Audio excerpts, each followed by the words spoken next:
What's up, guys? If you're not subscribed, please subscribe. Also, please smash that like button on the video and enjoy the show. That's the issue. Now, China is a government. Did you see the testimony of the creator of TikTok?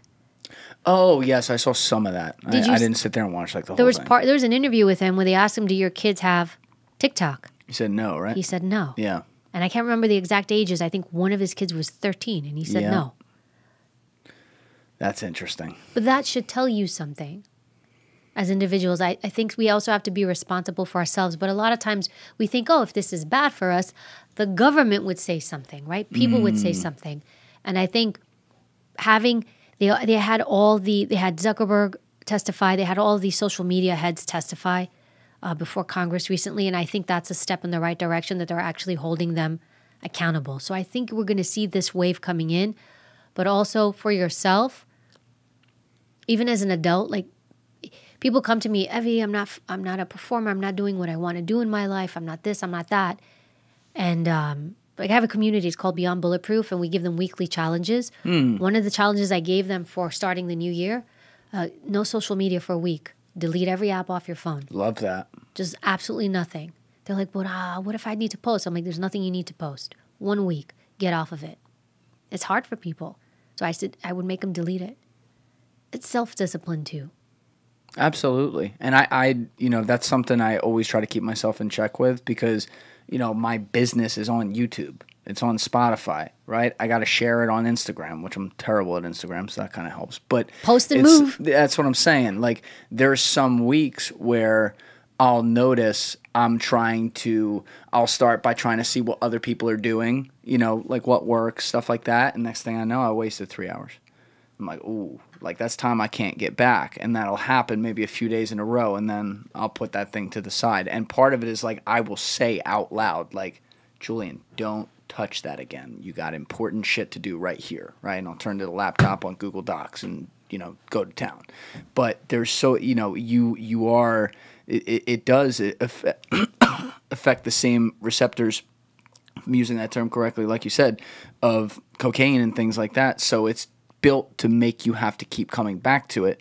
And yet you see these people get up there, whether it be the CEO of TikTok. I also remember, like, even in the early days, Steve Jobs said his kids didn't have iPhones when he was alive at the very beginning of that.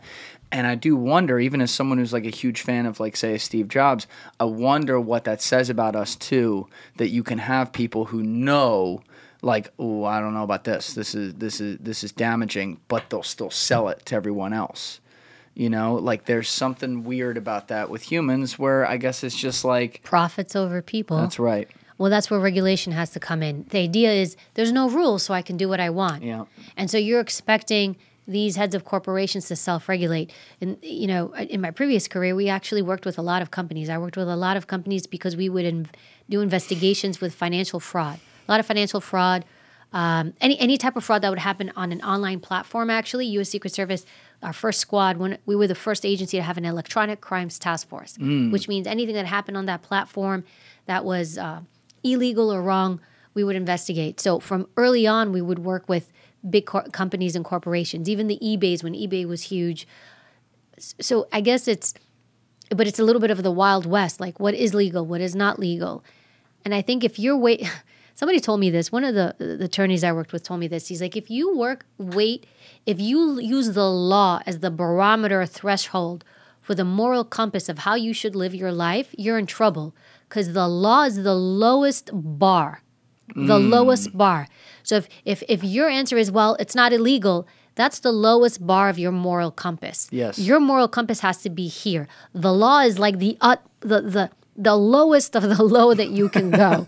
So if that's how you live your life, whether it's legal or not, that means, like, your integrity or your moral compass is just, like, scraping the surface. Yeah, and people have different thresholds of that, for sure. That's another fascinating topic. I don't want to get too lost in that, though. But, I've kind of buried the lead with your actual career today. Like, we haven't really gone through that a ton. And we went everywhere. You brought it up right there, but I think it's just really cool to go through, because a common misconception that even I had until a few years ago when I started talking with people who had been around investigations is that the Secret Service is just the protecting the president, right, or protecting the important people.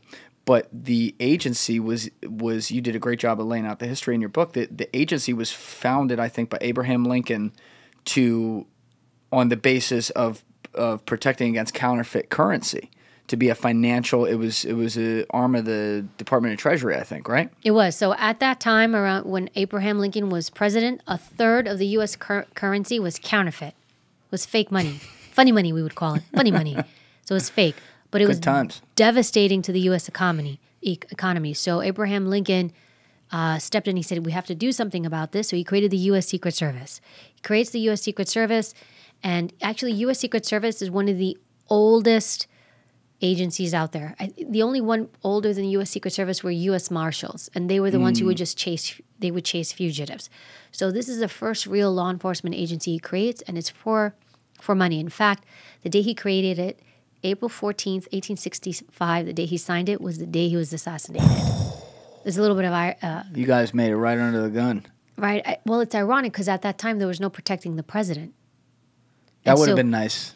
So it took a couple of presidents being assassinated or attempted assassinations for the U.S. government to say, we need someone to protect the president. And so because the U.S. Secret Service was still, I think the only agency still, they said, U.S. Secret Service, you're also going to protect the president. So protection started part-time.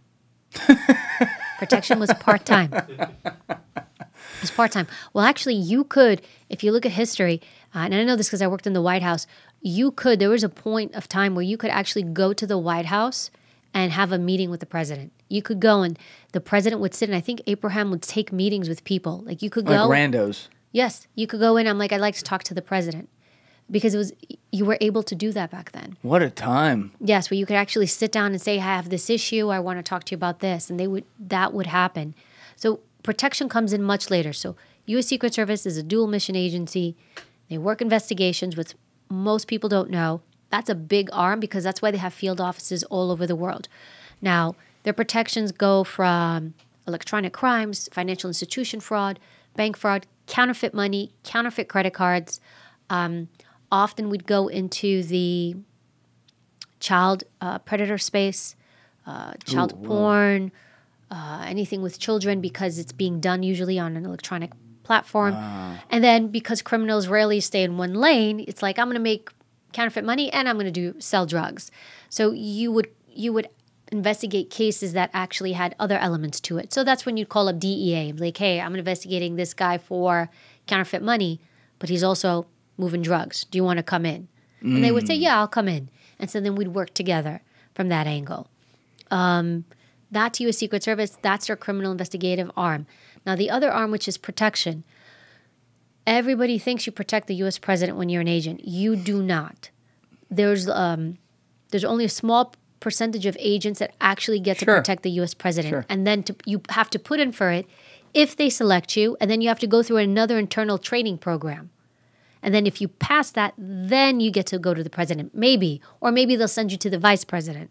Or like the kids of the president or something like that. No, PPD, if you go to PPD, that's what they call it, Presidential Protective Division. If you go to PPD, the way it starts is you elevate towards the president. So I went to PPD.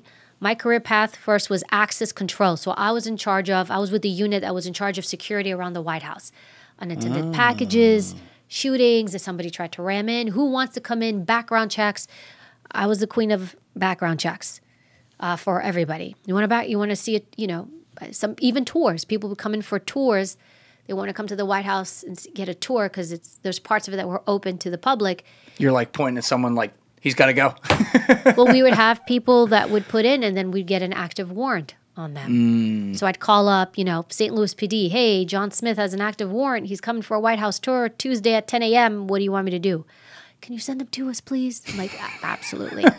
John Smith shows up. Hi, John. How are you? We'd have a team there. Can I see your ID? We verify it's John Smith. John Smith, do you know you have an active warrant? No. Oh, well, you do. Here you go. It's like, I changed my mind. I don't need a tour. I'm like, well, you're going. So we would do that. And then sometimes we get people on the terrorist watch list put in for a tour. And then we would decide what we would do in those scenarios. So that's access control. I did access control From there, I went to the First Lady's detail. Wait a minute. Back up for 1 sec. Yes. So you have a terrorist watch list person actually show up for a tour, and you just said, then we decide what to do there. Could that be something like let them do it and track them? How do you make that decision? It's a bigger decision. I don't make it by myself. It's who is this person? Do we want to alarm them? Do we want them to know that we know who he is or she is? I want to say he because it's mostly he's. Do we want them to know? So, because the minute you say no, then they're going to be like, why'd they say no? So I don't want you to know that I know. And then maybe I let you have a tour. I'm not saying we did or didn't do this. I can't either confirm or deny. But maybe I want to let you come, and then I want to follow you and see where you end up going. That's good intelligence gathering. Okay. So I cut you off, but you said you headed up to First Ladies? So then you go, my path was, then I went to First Lady's detail, Mrs. Obama.